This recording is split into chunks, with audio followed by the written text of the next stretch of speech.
Our next question, and for anybody who might be late joining us this evening, our questions are being randomly drawn. They were all submitted beforehand.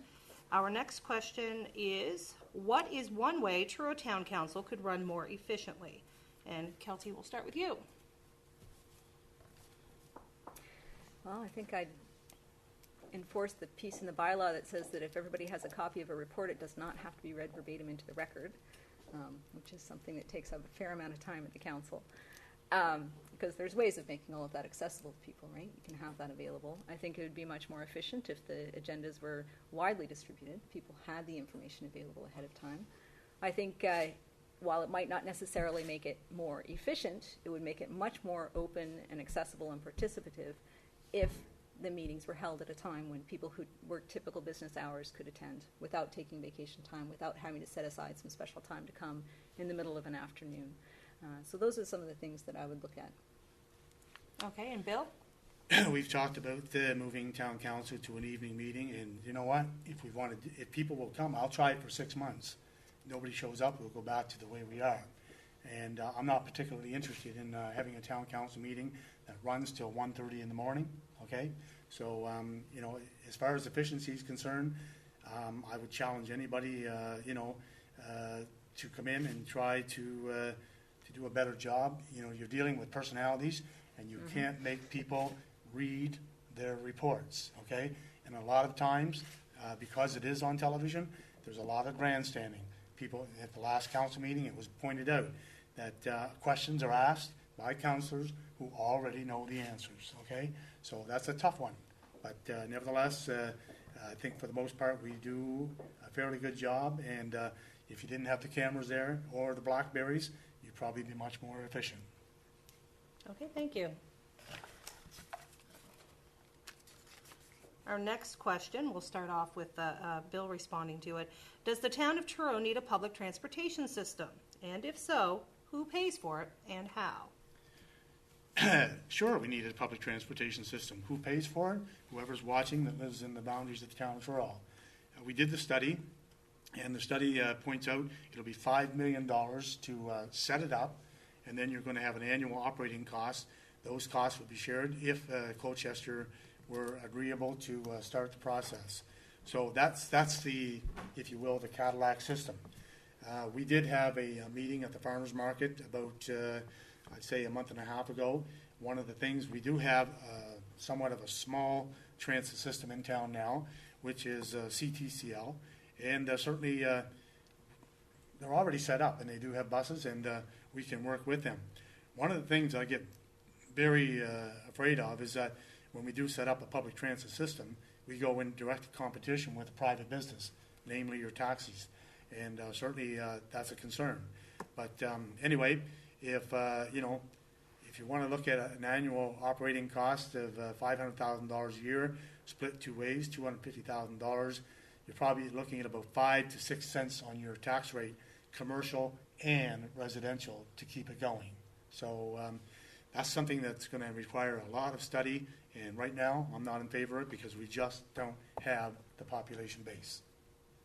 Thank you, Bill. Kelty, do you think that the town of Truro needs a public transportation system? And if so, who pays for it and how? Well, I do believe that we need a public transportation system, and I know that study was done. I actually participated in some of the focus groups for that study because I was representing the interests of the students at NSAC at the time.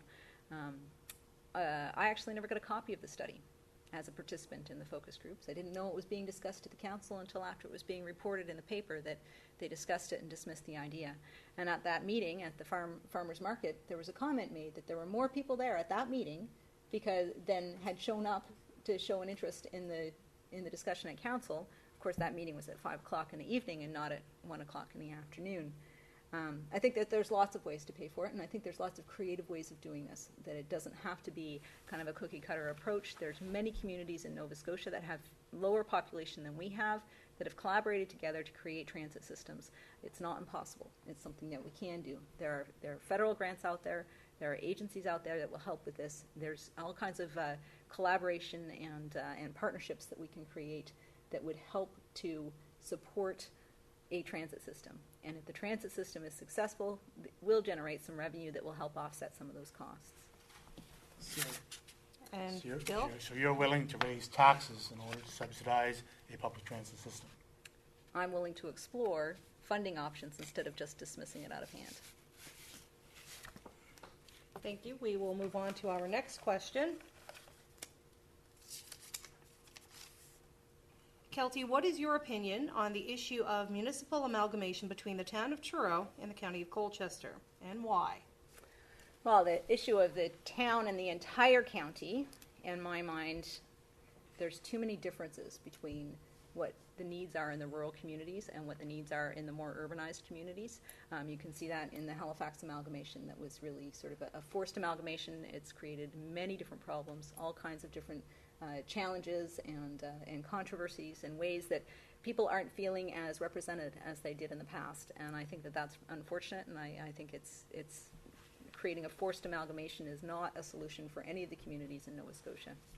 I think there are conversations that can happen around ways that all of the communities that are located together can work together more efficiently and can support each other in a way that creates more integrated services. And we're already doing that with some of the water and the sewage system and that sort of thing. But I think that there's more opportunities for that. And to really explore those, they have to be conversations that are happening between the different partner agencies and expressions of interest from the community as well. If it evolves organically, as you can see in the municipality of Queens, that's been an extremely successful amalgamation because it's something that came from the community. It wasn't something that came from outside.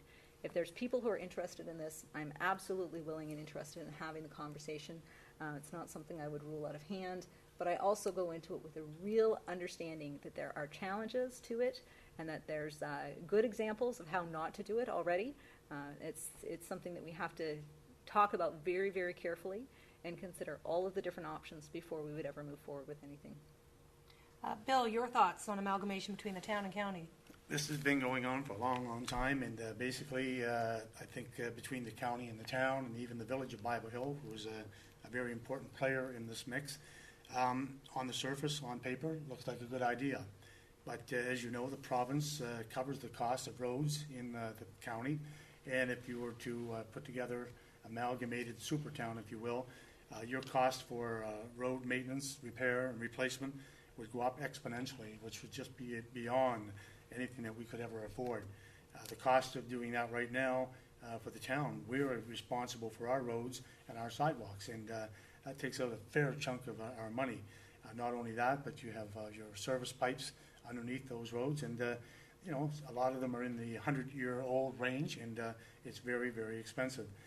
Cooperation, you know, as far as talking about cooperation, I've been there, done that. Right now, we're doing it, and we probably do it better than just about any municipal unit in the province of Nova Scotia.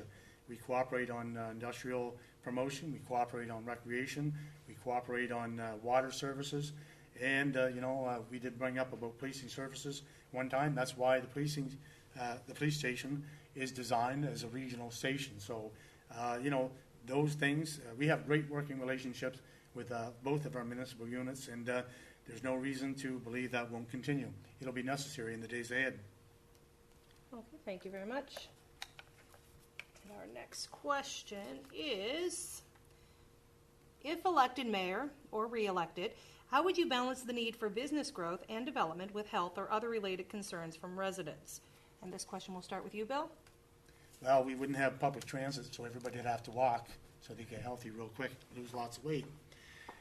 And basically, you know, how a person lives their lifestyle basically is up to them.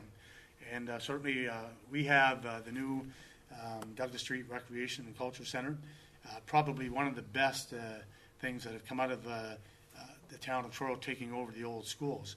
That thing goes 7 days a week, probably 12 hours a day, and it promotes a lot of activity on all age groups, and certainly is available for other groups to hold their meetings and attend. You know, a $50 million investment in the Civic Center, which will have a new pool, will have a center for fitness and so on and so forth, a walking track, a climbing wall, all these things. That sounds like planning to me. And we put that into, you know, place for people. The town itself sponsors its staff. We know if they take part in fitness centers, such as the one at the community college at present, but will be changed over to the civic center.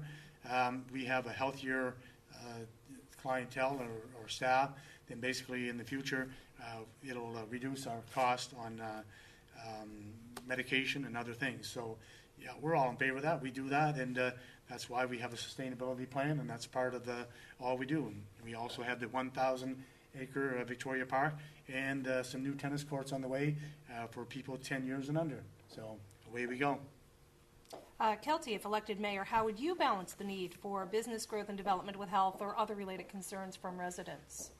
I think you have to consider health and related concerns of residents in everything that you do. I mean, it was one of those things that we were talking about with John Ross and Sons. You have to consider the residents who are there located next to them now, as well as where you might be proposing to locate them. It really is about planning. It's about making sure that you're taking into account all of the different information, that you're giving everybody an opportunity to share the information and their concerns about a particular situation, a particular proposed development.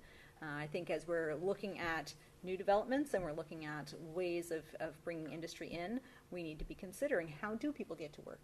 Is it really a walkable distance? Is it something that we need to put in a different location so that people can actually get to it? Are there safe paths of travel? Are there biking routes? Those kinds of things. I hear from people over and over again that they really want to have more opportunities to move about the town without their cars, but they don't necessarily feel safe doing it. So as we're doing our planning, as we're doing our development, we have to take those priorities in mind as we're thinking about where we're putting things, how we're locating them, and how we're designing the space around them. I think it's very important. I'm afraid, Bill, you've used your 3 rebuttals, but I will point out there are closing statements at the end of the debate, and you can certainly bring up any points that you wish to at that point, okay?